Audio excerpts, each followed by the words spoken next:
মঙ্গলবার দুপুর ৩টা নাগাদ হঠাৎ করে উদয়পুর এগ্রিকালচার চৌমুহনী সংলগ্ন ক্যানেলের ধারে এক বিধ্বংসী আগুন দেখতে পায় গ্রামবাসীরা।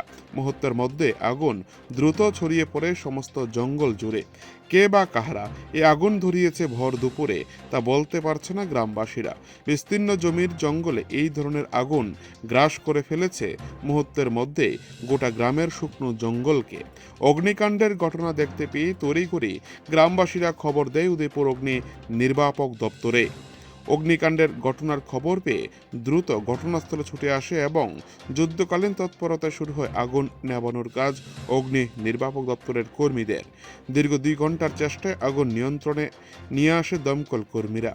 এই ধরনের অগ্নিকাণ্ডের ঘটনায় ব্যাপক চাঞ্চল্য সৃষ্টি হয় এগ্রিকালচার চৌমুহনী এলাকা জুড়ে। উদয়পুর থেকে নিজস্ব প্রতিনিধির রিপোর্ট, টিভি 100 বাংলা। ছিল যে একটা পয়সা আগুন লাগছে কইয়া কইছে কিসের মধ্যে আগুন লাগছে তো কিছু কইছে না। কোথায়? এগ্রিকালচার চৌমুহনী। এগ্রিকালচার চৌমুহনী। আচ্ছা, এরপরে আমরা আইলাম, আইসে দেখি যে জঙ্গলের মধ্যে আগুন, আপনার কাচ্চা গাছ না কি গাছ আগুন ধরে গেছে। কয়টা ইঞ্জিন আছে আপনারা উদয়পুর থেকে? আচ্ছা, এখন কি আগুন কি নিয়ন্ত্রণে আছে? কন্ট্রোল আছে। কোথাও কি সূত্রপাত পাইছেন আগুনের? না না, আমরা পাইছি। আচ্ছা, কি লাগছে আমরা জানি।